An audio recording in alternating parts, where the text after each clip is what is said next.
সুস্থ হয়ে তদন্তের মোড় ঘুরিয়ে দিল জগদ্ধাত্রী। বিস্তারিত জানতে লাইক দিয়ে সাথে থাকুন। জগদ্ধাত্রী ধারাবাহিকটা একেবারে একঘেয়েমিতে ভরে গেছে।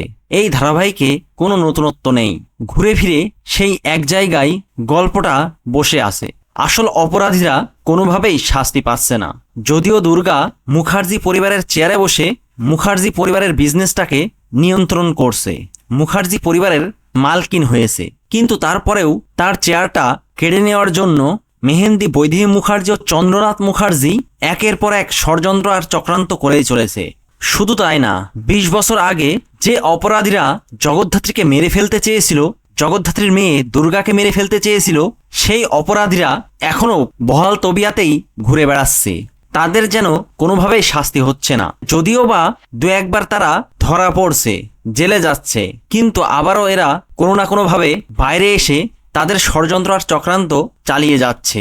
কিন্তু এদের প্রাপ্য শাস্তিটুকু এরা পাচ্ছে না। তবে এবার হয়তো গল্পে নতুন কোনো মোড় আসতে চলেছে। মানে এই গল্পের আসল কালপ্রিট উৎসব ও দিব্যাসেন হয়তো এবার শাস্তি পেতে চলেছে। কেননা কৌশিক মুখার্জি ও দুর্গা এবার একটা মোক্ষম চাল দেবে।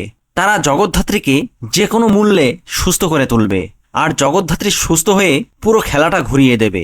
মানে জগদ্ধাত্রী সেই সমস্ত প্রমাণগুলো নিয়ে কোর্টে হাজির হবে, যেগুলো দিয়ে সে উৎসব ও দিব্যাসেনকে ধরাশয়ী করবে। কৌশিকে ও দুর্গার সাথে হাত মিলিয়ে জগদ্ধাত্রী উৎসব ও দিব্যাসেনকে কঠিন শাস্তি দেবে। হ্যাঁ বন্ধুরা, এবার গল্পটা নতুনভাবে এগিয়ে যাবে আর আসল অপরাধীরা শাস্তি পাবে।